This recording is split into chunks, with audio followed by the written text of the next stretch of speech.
은혜 받으실 하나님의 말씀은 창세기 49장 8절부터 12절까지 봅니다. 우리 함께 읽습니다. 유다야, 너는 내 형제의 찬송이 될지라. 내 손이 내 원수의 목을 잡을 것이요 내 아버지의 아들들이 내 앞에 절하리로다. 유다는 사자 새끼로다. 내 아들아, 너는 움킨 것을 찢고 올라갔도다. 그가 엎드리고 웅크림이 숫사자 같고 암사자 같으니 누가 그를 범할 수 있으랴. 규가 유다를 떠나지 아니하며 통치자의 지팡이가 그 발 사이에서 떠나지 아니하기를 실로가 오시기까지 이르리니 그에게 모든 백성이 복종하리로다. 그의 나귀를 포도나무에 매며 그의 암나귀 새끼를 아름다운 포도나무에 맬 것이며 또 그 옷을 포도주에 빨며 그의 복장을 포도즙에 빨리로다. 그의 눈은 포도주로 인하여 붉겠고 그의 이는 우유로 말미암아 희리로다. 아멘. 할렐루야. 우리 한번 선포합시다. 나는 하나님께서 기뻐하시는 열매입니다. 아멘. 할렐루야. 볼 때마다 하나님께서 그냥 예뻐서 어찌할 바를 모르는 그러한 열매가 되시기를 예수님의 이름으로 축복합니다. 저는 오늘 본 말씀 창세기 49장 8절로 12절의 말씀을 가지고 유다를 통한 하나님의 놀라우신 계획이라는 제목으로 은혜 받는 시간이 되시기를 원합니다. 우리는요, 하나님의 존재에 대하여 언제부터 하나님이 계셨을까라고 우리가 묻는다면 여러분은 언제부터 계신 하나님이라고 고백할 수가 있겠습니까? 이에 대한 고백은요, 우리는 만세전부터 계신 하나님이라고 우리가 고백하고 부릅니다. 그렇지 않습니까? 우리들은 만세전부터 하나님이 계셨어. 누구에 의해서가 아니라 스스로 계신 분이라고 하나님은 밝히고 있습니다. 우리가 일면식도 없는 사람, 생전 처음 만난 사람을 만날 때 하는 말이 있습니다. 먼저 자신에 대하여 소개를 합니다. 나는 누구인가? 나는 어떤 사람인가? 그리고 무엇 때문에 왔는가에 대하여 자신의 정체에 대하여 밝힙니다. 이것을 밝히지 않고 여러분에게 덤벼드는 사람들은요, 조심해야 돼. 보이스피싱 그러지 않습니까? 보이스피싱은요, 자기를 소개해도 거짓말로 소개를 해요. 여러분들께 혹시 모르는 사람한테 전화 오면은 그 전화, 제가 지금 바쁘거든요. 그러니까 제가 다시 한번 전화 드릴 테니까 전화번호 좀 알려 주세요. 그래. 그러면 그 사람이 뚝 끊어버릴 거예요. 그러니까 우리가요, 정체를 밝히지 않는 사람 전화는 받을 필요가 없어요. 그거 받아서 잘못하면 그 사람들이 하는 대로 하라는 대로 하다가 덜컥 이 올미에 걸리는 거예요. 출애굽기 3장 6절에 보면 하나님께서 모세야 모세하고 부르시면서 말씀하십니다. 뭐라고 그러느냐? 나는 내 조상의 하나님이니 아브라함의 하나님, 이삭의 하나님, 야곱의 하나님이라 하시면서 모세를 대면하십니다. 하나님께서 자기 자신을 소개했다니까. 모세에게 오신 목적에 대하여도 말씀하십니다. 모세야 모세야, 내가 너를 왜 불렀는지 아느냐? 내가 너를 바로에게 보내요 너에게 내 백성 이스라엘 자손을 애굽에서 인도하여 내게 하리라라고 지금 말씀하고 있습니다. 사랑하는 성도 여러분, 하나님은요, 우리 한 사람 한 사람 부르실 때에 그 목적이 있는 줄 믿으시기를 바랍니다. 그래서 여러분들께서 기도할 때마다 그런 기도를 할 필요가 있어요. 하나님, 나를 어디에 쓰시려고 불렀습니까?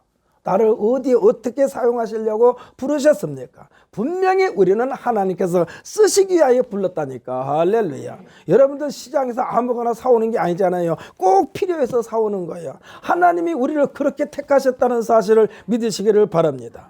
모세를 찾아오신 하나님의 목적은 이스라엘 백성들을 애굽에서 불러내시려는 데 목적이 있어. 애굽에서. 이것을 우리가 뭐라고 그러냐? 에클레시아라고 그래. 에클레시아. 사랑하는 성도 여러분, 예수님께서 이 땅에 오신 것도 우리를 죄 가운데서 불러내시려고, 에클레시아 하려고, 건져내려고 예수님께서 오신 줄 믿으시기를 바랍니다.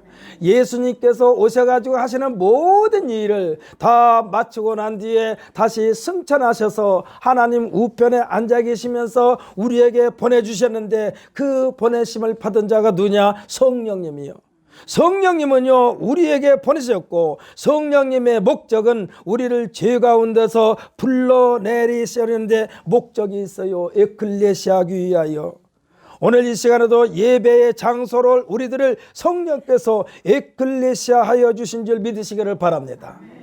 예배에 참석하지 못한 사람들은요, 에클레시아 끌어올렸는데 중간에 떨어진 거예요. 중간에 떨어져. 우리가 보게 되면은, 지금이야 그렇게 하지 않습니다만은, 방앗간에서 말질을 하게 되면 계속해서 쓸어 담지만은 다시 옆으로 쏟아버리는 쌀이 많아.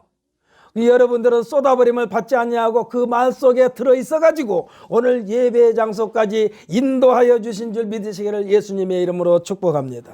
우리를 무엇 때문에 부르셨나요? 왜 에클레시아 했느냐? 그 목적은 하나님을 섬기게 하려고, 그 섬기는 방법이, 구체적인 방법이 예배인 줄 믿으시기를 바랍니다. 우리가요, 이 한 시간에 하나님을 어떻게 섬기는 거예요? 예배에 참석하면 섬기는 거예요. 예배에 참석하면서 그냥 하나님 말씀을 듣고 아멘 아멘 하면 섬기는 거예요. 이해가 되지 않아도 아멘 아멘 하시기를 바랍니다. 어렸을 때는 어린아이들이 엄마가 주는 대로 먹어. 그런데 나이를 조금 먹으면 이제 가려서 먹어. 무엇 달라 요구사항이 많아. 하나님께서 우리에게 주신 것은 마치 아무 맛도 모르고 엄마가 먹여주는 대로 떠먹이면 그냥 받아서 먹고 하는 것처럼, 우리는 이 한 시간에 하나님의 말씀에 대하여 그냥 아멘 아멘 하면은 우리 영혼이 잘 되고 범사가 잘 되고 강건하게 하시는 하나님의 능력이 임한 줄 믿으시기를 예수님의 이름으로 축복합니다. 이 하나님은 모세에게 출애굽기 3장 14절에서 뭐라고 그랬느냐? 나는 스스로 있는 자이니라요. 나는 스스로 있는 자이라. 누구에 의해서 만들어진 존재가 아니라는 것을 말씀해 주고 있어요. 모든 우상들은 사람들이 만든 겁니다. 모든 우상들은 사람들이 만들어요. 깎아서 만들고 쇳덩어리를 부어서 만들고, 또 아니면 나무 떼기로 이렇게 조각조각 만들어가서 붙여가지고 만들고, 이 모든 우상들은요, 사람이 만들어 놓고 그걸 갖다가 신격화하는 것을 우상이라고 그러는 거예요. 그런데 하나님은요, 나는 누가 만들어서 있는 존재가 아니다. 이 말씀은 나보다 높은 자가 없느니라고 말씀하신 거예요. 나는 신 중에 신이요 전능자라고 말씀하신 하나님인 줄 믿으시기를 바랍니다. 이 하나님께서 믿음의 조상 아버지 아브라함에게도 말씀하시기를, 나는 전능한 하나님이라 너는 내 앞에서 행하여 완전하라고 말씀하고 있어요. 왜 이런 말씀을 했을까? 아직 이 아브라함의 믿음이 성숙되지를 못했어요. 하나님께서 나를 부르셨는가 안 부르셨는가 아직도 긴가민가해. 이 아브라함을 75세에 불렀는데, 하나님께서 이 아브라함에게 99살 될 때에 말씀하신 것이 뭐예요? 나는 전능한 하나님이라. 너는 내 앞에서 행하여 완전하라. 아브라함에게 믿음을 심어주는 거예요. 믿음을 심어주는 거예요. 나는 전능한 하나님이라. 너는 내 앞에서 행하여 완전하라. 이 말씀은 네가 하고자 하는 모든 일을 네 스스로 한 것으로 착각하지 말아라. 네가 한 것처럼 보이지만은 손은 네가 놀리고 내 발길은 네가 옮겼다마는 그것을 옮기게 하고 움직이게 하는 것은 나 여호와니라. 이 말씀이요. 그러면서 나는 전능한 하나님이라. 너는 내 앞에서 행하여 완전하라. 머뭇거리지 말고 행하라는 얘기야. 할렐루야. 우리가 머뭇거리는 데 문제가 있어. 머뭇거리는 데 문제가 있어. 절대로 머뭇거리지 말고 강하고 담대한 믿음은 소이여, 그냥 하나님께서 말씀하시면은 죽은 궤곡이라도 사망의 음침한 골짜기라도 그냥 걸어가면은 하나님께서 그대로 사망의 음침한 골짜기에 파묻히지 않냐고 건져냄을 받는 줄 믿으시기를 예수님의 이름으로 축복합니다. 이 롯의 아내는요, 명령을 받았는데 빨리 소돔과 고모라 땅에서 이끌림을 받았으니까 그냥 마음 푹 놓고 따라가기만 하면 되는데, 일떡한 뒤를 돌아보므로 그 자리에서 소금 기둥이 돼버린 거예요. 머뭇거리는 데 문제가 있어. 머뭇거리는데, 믿음은요, 머뭇거리면 믿음이 아니고 머뭇거리게 되면 내 생각이 들어가는 거예요. 절대로 머뭇거리지 말고 하나님께서 말씀하시면 무조건 아멘 아멘 하면서 순종하는 우리 모두가 되시기를 예수님의 이름으로 축복합니다. 지금 이 아브라함에게 하신 것이 그거요. 나는 전능한 하나님이라 너는 내 앞에서 행하여 완전하라. 이 하나님은 영원한 과거와 영원한 미래 한 중앙에서 양쪽을 다 꿰뚫어 보시면서 관리하시고 이끄시는 하나님이신 줄 믿으시기를 예수님의 이름으로 축복합니다. 오늘 본문에 등장한 야곱, 이스라엘, 이 야곱은요, 이스라엘의 아들인 유다는, 이게 야곱의 아들이 유다고, 여기서 또 이 야곱에게 이름을 하나님께서 새로 주셨는데 그 이름이 이스라엘이요. 이 이스라엘의 아들인 유다는 야곱의 넷째 아들입니다. 사랑하는 성도 여러분, 우리는 성도라고는 새 이름을 준 줄 믿으시기를 바랍니다. 우리는 성도요, 성도. 그래서 여러분에게 또 신신당부드리는데, 여러분이 혹시 유언을 하십시오. 자손들에게 나 죽걸랑 절대로 이 빈소에다가 고 아무개라고 쓰지 말아라. 그냥 성도 아무개. 예를 들면 집사님이면은 성도 아무개 집사. 이 고라는 소리는요, 그냥 죽었다는 뜻이, 우리는 죽은 게 아니라 이사 간 거예요. 할렐루야. 우리는 이사 갔어요. 이사 가는 거예요. 그래서 고인이란 말을 붙이지 말고 우리는 성도 아무개. 나보다 먼저 하나님 앞에 갔으니까 성도 아무개. 집사면 집사, 권사면 권사, 목사면 목사. 목사도요, 위에다가 목사 아무개가 아니라 성도 이종걸 목사, 이게 맞는 거예요. 저도 성도예요. 여러분도 성도고. 할렐루야. 그런데 이제 12명의 아들이 있어요. 야곱에게는 12명의 아들 가운데 중심 인물이 오늘 본문에 나온 이 유다입니다.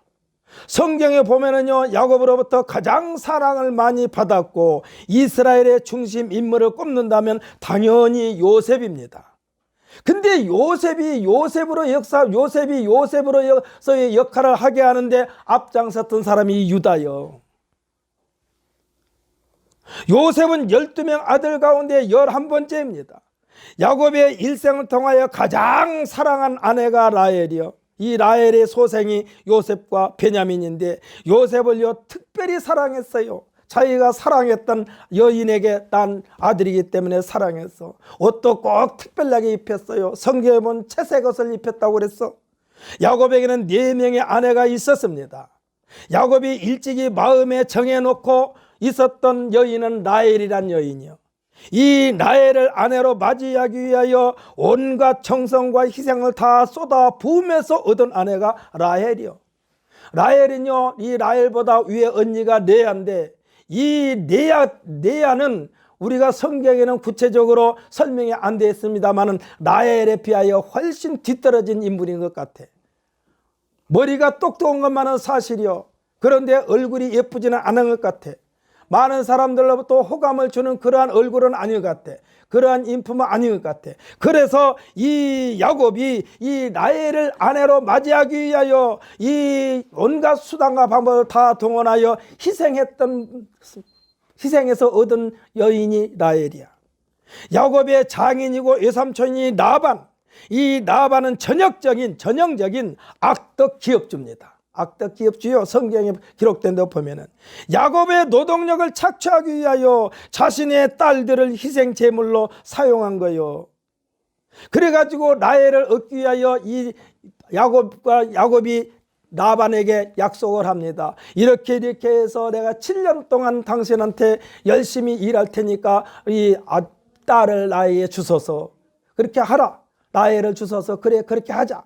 그렇게 하고 계약을 체결하고 일을 했는데 막상 날짜가 되니까 이 야곱은 틀림없이 라헬이 자기 방으로 들어올 줄 알고 들어갔는데, 자기와 합방할 줄 알고 들어갔는데 아침에 일어나서 보니까 라헬이 아니고 레아야. 그래가지고 이 야곱 장인에게 따집니다. 어찌하여 라헬을 내게 주지 않냐고 레아를 주셨나이까. 그러니까 이 라반이 뭐라고 그러느냐, 언니보다 동생을 보내는 것이 우리 지역에서는 허락되지 않는다. 그래서 언니가 먼저 시집가야만이 동생이 또 가게 되어 있다. 억지로, 내가 생각할 때는 그대로 뒀다가는 딸을 시집 보낼 수가 없으니까 그냥 얼렁뚱딱 보낸 거예요. 그래가지고 거기에서 이 야곱이 또 말합니다. 이거는 약속이 틀리지 않습니까? 그러니까 그러면은 또 말하는 거예요. 그래, 그러면은 내가 라헬도 내게 줄 테니까 또 노동력을 착취한 계약을 또 맺는 거예요. 그러니까 이 라헬 외의 세 명의 아내는요, 외삼촌 라반의 갑질로 인하여 떠맡김을 받은 아내였던 거예요. 쉽게 말하면은 울며 겨자 먹기식으로 아내를 삼았어요. 큰딸은 레아고 작은 딸이 라헬인데 큰딸을 보내면서 몸종까지 같이 보내고 나중에 라헬을 보내면서 또 몸종까지 보내고 그러다 보니까 자기가 원치 않는 아내를 4명을 거느리게 됐어요. 야곱의 사랑을 받은 라헬은 뒤늦게 아들 둘을 낳았으니 요셉과 베냐민입니다. 참 희한한 것은 이 라헬을 야곱이 사랑하니까 아기를 못 낳게 했어. 아기를 안 낳았어. 못 낳았어요. 그래가지고 라헬이 말합니다. 야곱에게 어찌하여 나에게서 아들을 낳게 하지 않습니까? 그러니까 야곱이 뭐라고 하는지 아십니까? 내가 하나님이냐? 생명을 낳게 하는 것은 하나님이 내게 능력이 있는 것이 아니다. 그러니까 선천적으로 내가 볼 때는 이 라헬이 아기를 못 낳는 사람이었으나 마찬가지야. 그러니까 뒤늦게 늦게 라헬이 하나님 앞에 매달려서 얻은 것이 이 요셉과 베냐민이야. 이것은 하나님의 능력으로 얻은 아들이란 얘기예요. 인간의 방법으로 얻은 것이 아니라. 그러니까 이 야곱이 레아와의 관계에서 아기를 얻으려고 온갖 수단 방법을 다 동원했지만은 인간의 힘으로는 안 되었으니까 결국 이 큰 언니한테서 레아에게서는요 아들을 6이나 낳았어요. 6이 낳았어. 그리고 몸종들에게서 이 둘 해가지고 또 4명을 낳았어. 10명의 아기를 낳는 동안에 이 야곱이 가장 사랑하는 아내한테서는 아기를 얻지를 못하였어요. 그래가지고 뒤늦게 얻은 아들이 이 요셉과 베냐민이야. 그러니까 요셉과 베냐민, 막내인 베냐민을 낳을 때 산후 후유증으로 말미암아 또 라헬은 죽습니다. 아기 낳다가 죽은 거요. 키우지도 못하고. 그러니 사랑하는 아내 라헬의 소생들을 더 사랑할 수밖에 없죠. 그렇지 않겠어요? 사랑하는 아내가 죽었는데, 사랑하는 그 여인이 죽었는데 이 남겨놓은 두 아들 요셉과 이 베냐민을 더욱더 사랑을 쏟아부을 수밖에 없었어. 일반적으로 생각할 때는요 창세기가 50장까지 있는데 이 많은 인물 가운데 요셉에 관한 내용이 37장부터 50장까지 기록되어 있어. 다른 사람이 아니라 요셉에 대한 이 기록이 37장부터 50장까지요. 이게 퍼센트로 따지니까 26%가 넘더라고.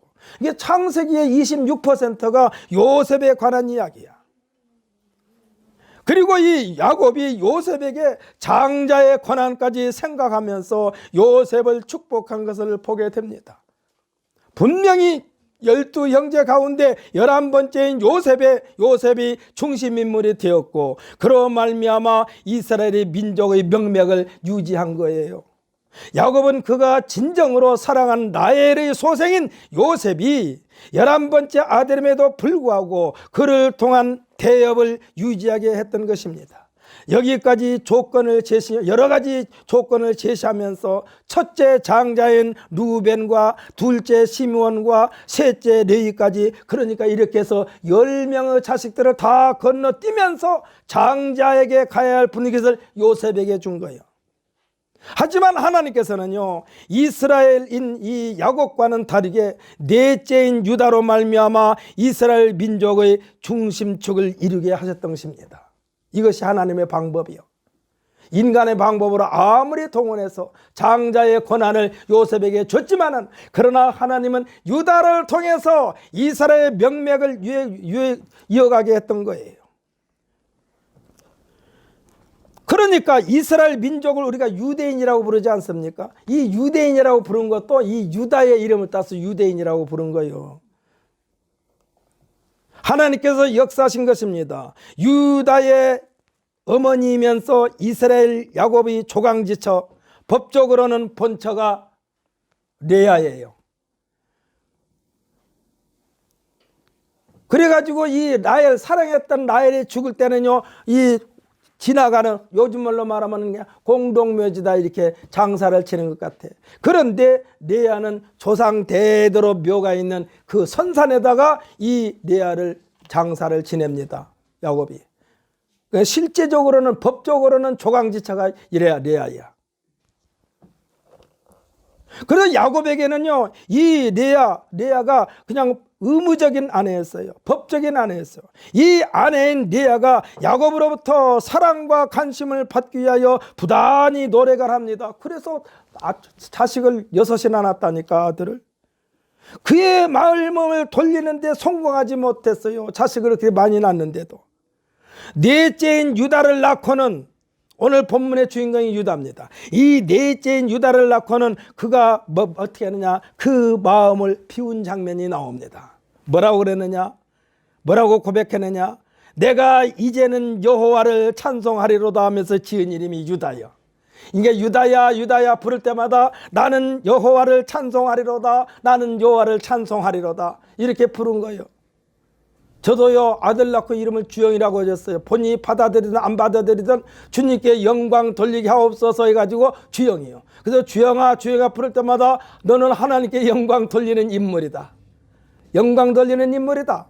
하나님께 영광 돌리는 인물이다. 지금 이 레아가요, 남편의 사랑은 받지 못했지만은, 남편의 사랑을 받지 못했지만은 아기를 4번째 난 유다를 딱 얻고 나서는 마음을 비웠다니까. 그리고 유다야 유다야 부를 때마다 나는 여호와를 찬송한다, 나는 여호와를 찬송한다, 이거나 마찬가지요. 그러니까 유다라는 뜻은요, 여호와를 찬송하리로다요. 여호와를 찬송하리로다. 아들인 유다를 부를 때마다 그는 하나님께 신앙 고백과 같은 마음을 담았다고 볼 수가 있습니다. 그러니까 아들을 부를 때마다 신앙 고백을 한 거예요. 이제는 오직 여호와만 생각하겠노라 했어요. 남편인 야곱의 마음을 잡으려는 생각을 포기했다는 얘기요. 그랬더니 오히려 마음에 평안함이 넘쳤다는 사실입니다. 할렐루야. 우리가 여호와 이름을 부를 때마다 평강이 넘치시기를 예수님의 이름으로 축복합니다. 지금 이 레아가요, 완전히 자기 자신을 포기해버렸어. 남편을 얻는 건 포기했어. 그러나 여호와를 찬양하는데 모든 심혈을 기울였어. 이 유다가 이스라엘 민족의 중심 인물이라니까. 할렐루야. 그래서 오늘 제목이 제가 붙였어요. 유다를 통한 하나님의 놀라우신 계획. 그의 일생을요, 여호와를 찬송하는 삶이었고, 왜? 이름을 부를 때마다 나는 유다야, 나는 유다야. 그의 이름이 유다요. 유다는요, 그 이름에 걸맞게 형제들 가운데 뛰어난 지략가가 된 것입니다. 지혜를 주셨어요. 하나님의 뼈 특별히. 형제들 가운데서 의견이 충돌될 때마다 지혜롭게 해결하는 해결사 역할을 했다니까. 형들이 어려움에 처할 때는요, 형제들이 어려움에 처할 때는 앞장서서 책임을 졌어요. 예수님께서 말씀하신 의를 위해서는 자신이 희생을 각오하면서 적극적으로 대처한 장면이 성경 곳곳에 나옵니다.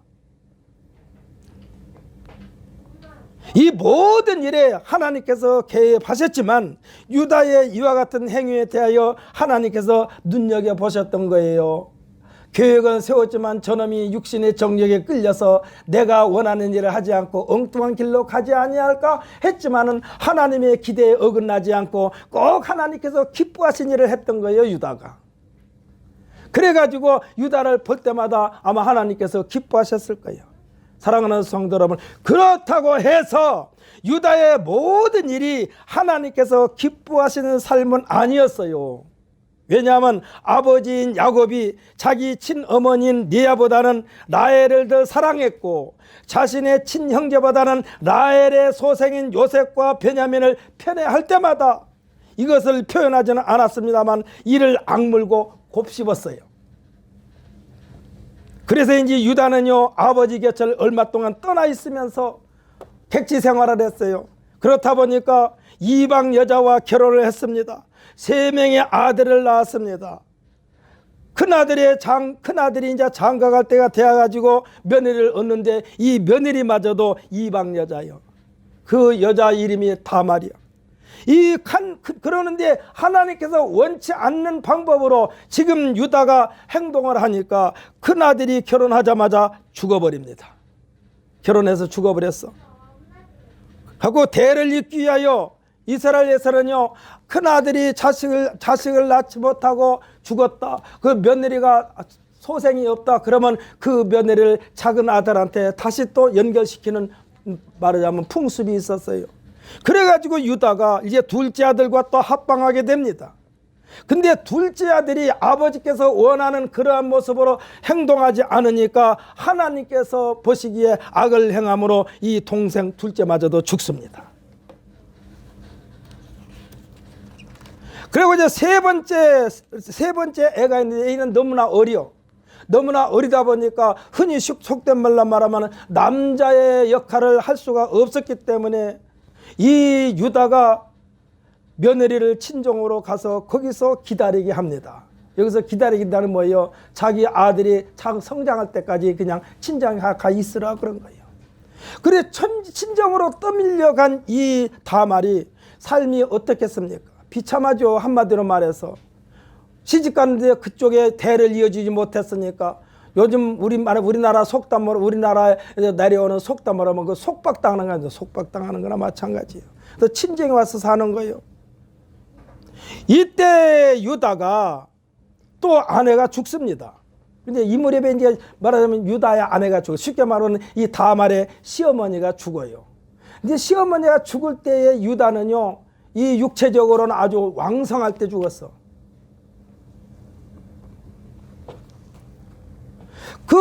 죽고 이 시집의 대를 잇지 못했다는 죄책감에 쌓였던 이 다말.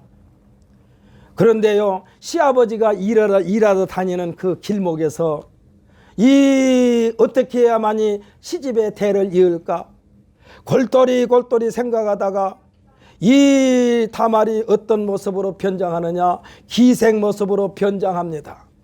아까도 말씀드린 시아버지는 일찍 이제 아내가 죽고 혈기왕성할 때니까 이 기생으로 변장해가지고 시아버지인 유다에게 접근하여 관계를 갖게 됨으로써 임신하게 됩니다. 그에게서 쌍둥이가 태어나게 되는데 여기에 이 쌍둥이 하나는 베레스고 하나는 셀랍니다. 그래서 이 베레스가 그 족보를 이어가는데 얼마나 복잡합니까? 따지면은 아들도 되고 손자도 되고, 며느리가 났으니까 손자야 되는데 손자가 아니고 아들이요. 이게 족보가 엉망진창이 되는 거예요. 왜 하나님은 12명이나 되는 야곱의 아들, 이스라엘의 아들 중에 유다가 이스라엘 민족의 중심 족장이 되게 하셨을까? 여기에는요, 놀라운 하나님의 비밀이 감춰져 있음을 보게 됩니다. 우리가요, 하나님에 대하여 말할 때에 아브라함의 하나님, 이삭의 하나님, 야곱의 하나님이라고 부르지만은 이 유다 이후의 하나님은요, 어느 특정된 민족의 하나님이 아닙니다. 국한된 분이 아닙니다. 모든 민족의 하나님으로 확장된다는 사실을 믿으시기를 바랍니다. 이게 유대인의 하나님이었는데 이때부터 유대인의 하나님이 아니라 이제 모든 민족의 하나님이 된 거예요. 결국 유다라고 하는 이 야곱의, 그러니까 이 이스라엘의 넷째 아들은 유대인들의 경계를 넘나들었고 상상을 초월하는 도덕도 윤리도 자이건 타이건 간에 다 무너뜨린 사람이 유다요. 그렇지 않습니까? 족보가 엉망진창돼 버렸다니까. 아주 뒤범벅이 된 상태예요. 기의 이름 유다, 여호와를 찬송하리로다. 이 명맥은 그대로 유지되고 있다는 것이 우리가 이 초점을 맞춰야만 됩니다. 이 말은 뭐예요? 그래도 하나님을 향하는 마음이 끝까지 자리를 잡고 있었다라는 얘기요. 저는 그래서요, 우리 이라영 집사님한테 한번 부탁드리고 싶습니다. 저 니온이를 피아노 교습을 시켜가지고 피아노를 치게 하고 성전 이 예배 드릴 때 피아노를 쳐게 했으면 참 좋을 것 같아. 왜냐하면 하나님을 찬양하는 자리에 항상 있게 하라는 얘기야. 할렐루야. 이 유다가 지금 그런 거예요. 엉망진창인데 여호와를 찬양하라, 여호와를 찬송하라. 사랑하는 성도 여러분, 창세기 38장을 쭉 읽어보게 되면요, 짐승들의 세계나 마찬가지로 그냥 엉망진창의 세계가 표현되어 있습니다. 왜 성경을 이 책 중에 책이라고 그랬을까? 좋은 것만 기록된 것이 아니라 아주 입에 담지 못할 그런 것까지도 기록되어 있는 것이 성경책이요. 그러면은 이 성경책을 왜 이걸 기록했을까? 오늘날 우리라고 하면 반면교사로 삼으라고. 마치 미국 한 도시를 토네이도 바람이 휩쓸고 지나간 것처럼 유다의 집이 그렇게 복잡하게 뒤얽히게 됩니다. 창세기 38장을 읽으면 왜 하나님께서 이와 같은 유다를 예수님의 족보에 참여시켰을까요? 다른 사람도 아니고 우리가 생각할 때는 요셉을 족보에 참여시키지 아니하고 이 넷째인 유다를 족보에 참여시켰다니까. 이것이 하나님께서 세상 전체를 예수님 그리스도이신 하나님의 아들 예수님의 보혈 아래 품기 위한 계획이라는 사실을 믿으시기를 바랍니다. 이 망쳐놨는데, 인간들이 다 망쳐놨는데, 아수라장을 만들어놨는데 예수 그리스도로 말미암아 다 깨끗하게 하시려는 하나님의 마음, 사랑인 줄 믿으시기를 바랍니다. 하나님께서 우리에게 요구하신 사랑이 이와 같은 사랑입니다만 그 누구도 이와 같은 사랑을 실천할 사람이 세상에는 없어요. 없어. 예수님과 예수님께서 하신 사랑을, 하나님께서 하신 사랑을 세상에서 할 사람이 없어. 그래서 하나님께서 친히 육신의 몸을 입고 우리에게 오셨으니 이분이 바로 예수님인 줄 믿으시기를 바랍니다. 예수님께서 실천하신 사랑, 이 사랑은 예수님께서는 새 계명이라 했습니다. 그리고 이 사랑에 대하여 베드로 사도는 베드로전서 4장 8절에서 선포하고 있는데 무엇보다도 뜨겁게 서로 사랑할지니 사랑은 허다한 죄를 덮느니라 그랬어요. 이 사랑이 예수님의 사랑, 영어 성경에는 이 사랑에 대하여 러브라고 하지 않습니다. 영어 성경에서는요, 이 사랑을 대하여 러브라고 하지 않습니다. 뭐라고 했느냐? 체러티라고 기록되어 있는데 사전에 찾아보니까 이 사랑이 어떤 사랑이냐? 기독교적인 사랑. 기독교적인 사랑이 체러티요. 러브는요 그냥 인간들이 하는 사랑이요. I love you. 제가 예를 들어서 우리 제 아내한테 I love you 하면은 내가 당신을 사랑합니다. 그런 이거 인간관계의 사랑이요. 그런데 이 베드로전서 4장 8절에서 하는 이 사랑은 체러티요. 기독교적인 사랑. 기독교적 사랑은 어떤 사랑이냐? 그럼에도 불구하고의 사랑이야. 도저히 사랑할 수 없는 상태에서 사랑하는 것이 체러티, 기독교적인 사랑이요. 어떤 사랑이냐? 미움에도 불구하고, 버림을 받아 마땅함에도 불구하고, 속이 쓰림에도 불구하고, 구역질이라고 도저히 맑은 정신으로는 감당할 수가 없음에도 불구하고 이러한 사랑이 기독교적 사랑이요. 예수님께서 우리에게 요구하신 사랑은 이런 사랑입니다. 그래서 원수를 사랑하고 너를 핍박하는 자를 위하여 기도하라고 그래요. 아니 내가 지금 사랑하고 있는 그 사랑도 감당하기 어려운데 어떻게 원수까지 사랑하라고 그러느냐. 근데 기독교적인 사랑은 원수까지 사랑하는 사랑이요. 이 사랑이 체러티야. 이 사랑은요 실천하신 분이 성자 하나님 예수님인 줄 믿으시기를 바랍니다.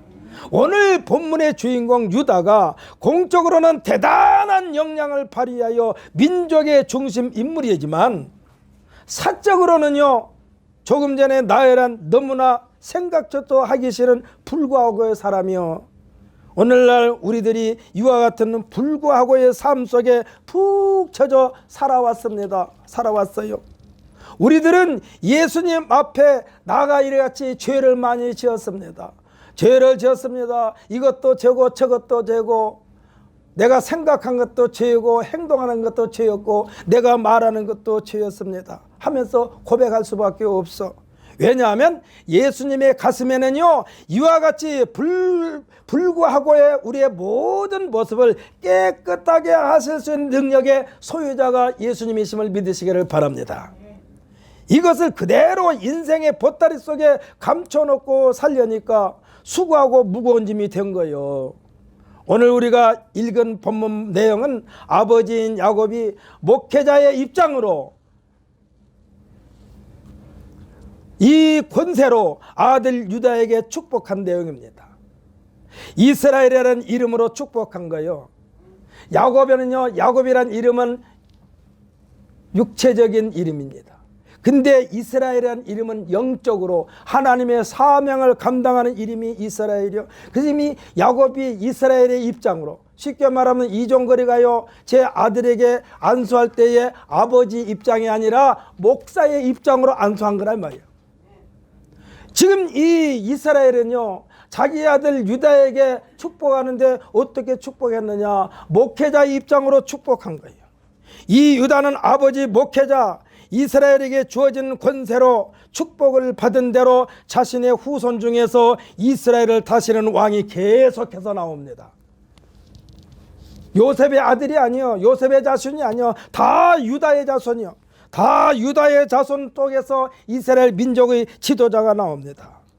그 말씀이 이제 10절 말씀입니다. 뭐라고 그러느냐, 규가 유다를 떠나지 아니함. 여기서 규는요 이 권세를 말하는 거예요. 규가 유다를 떠나지 아니하며 통치자의 지팡이가 그 발 사이에서 떠나지 아니하기를 실로가 오시기까지 이르리니 그에게 모든 백성이 복종하리로다. 할렐루야. 이 지금 유다의 자손에게 다 복종한 역사가 이스라엘 역사예요. 왕 중에 왕으로 불리는 이 다윗도 이 유다의 후손이요. 이 유다는요 아버지 목회자 이스라엘에게 주어진 권세로 축복을 받은 대로 자신의 후손 중에서 계속해서 이스라엘을 다스리는 이 왕이 나옵니다. 그래서 왕 중에 왕으로 불리는 다윗도 이 유다의 후손이요. 세상을 다스리는 예수님의 족보의 중심 인물이 됐습니다. 이것이 하나님께서 세상을 사랑하시는 방법이라 이 말씀이요. 여러분 착각하지 마세요. 여러분 누가 아주 눈꽃 사납게 하더라, 눈꽃 사납게 굴더라도 그 사람 사랑하시기를 바랍니다. 나도 하나님이 볼 때는 눈꽃 사는 인간이요. 확 쳐버리고 싶은 인간이요. 아유 그냥 확 져받고 싶은 인간이 나요. 그런데도 사랑한다니까. 할렐루야. 나가 그렇게 하나님으로 사랑받았으면 나도 그렇게 사랑을 하라는 얘기요. 할렐루야. 지금 이 유다가요, 유다의 삶이 그랬다니까. 아버지가 자기 엄마 이 형제를 6명이나 난 우리 어머니는 내방쳐놓고 어떻게 해요? 라헬만 맨날 예뻐하느냐. 라헬이 이모야 말하자면, 족보상은 이모요. 그런데 우리 엄마는 맨날 찬밥 심새만 치고 어찌하여 이모만 그렇게 사랑하는 거야. 그래가지고 속상해서 아버지를 떠나갔다니까. 그래가지고 이방에서 아까도 말씀대로 온갖 풍상 다 깎이면서 그때 아버지를 이해하고 다시 아버지에게로 옵니다. 누가? 유다가. 그래서 아버지한테 축복받는 거예요. 그 이름대로 여호와를 찬송하리로다. 그를 찬송하리로다. 여러분 매일매일 우리는 여호와를 찬송하는 삶을 사시기를 바랍니다. 그러면은 유다, 그렇다고 여러분 엉망진창으로 살면서 그냥 찬송하라는 얘기 아니요. 지금 그것은 유다로 끝내자고요. 할렐루야. 유다로 끝내야지. 유다도 이 사는 거 엉망진창으로 살면서 자기 이름을 들먹거렸다. 나도 그냥 사는 건 엉망진창으로 살고 가끔 찬송이나 한 번씩 부르면 되겠구나. 천만의 말씀. 그것은 유다로 끝내자고요. 할렐루야. 우리는 매일같이 하나님을 찬양하는 마음으로 살아야 돼. 제가 오늘 아침에 태겸이한테 그랬습니다. 너는 잠자기 전에 항상 사도신경과 주기도문을 하고 자고 아침에 일어나자마자 찬송하고 이 사도신경하고 주기도문을 하고 이렇게 해야 된다. 대답은 했는데 모르겠어요. 집에서 엄마 아빠도 그렇게 시켜야 할 텐데. 그래서 이 설교를 내가 준비하면서 그랬어요. 우리 태겸이도 리온이도 이같이 늘 하나님을 찬양하는 삶이 됐으면 좋겠다라는 마음을 담아서 기도하고 있습니다. 사랑하는 사람은 하나님께서 세상을 사랑하시는 방법이 곧바로 모든 것을 끌어안는 사랑을 하시려고 예수님을 이 땅에 보내신 줄 믿으시기를 바랍니다. 여러분 우리 눈에 거슬려 가지고 도저히 아주 그냥 눈꽃 사나서 못 보겠다는 사람도 그냥 사랑하시기 바랍니다. 그 사람이 잘못된 것에 대한 처벌은 하나님께 맡기고, 하나님께 맡겨 잘못된 건 하나님께서 하실 일이라고 맡기고 우리는 무조건 사랑하시기를 바랍니다. 무조건 사랑. 그러면은 이 유다를 통해서 역사하신 하나님이 오늘날 우리를 통해서도 놀라운 역사를 이끌어가는 귀한 도구로 사용받을 줄 믿으시기를 예수님의 이름으로 축복합니다.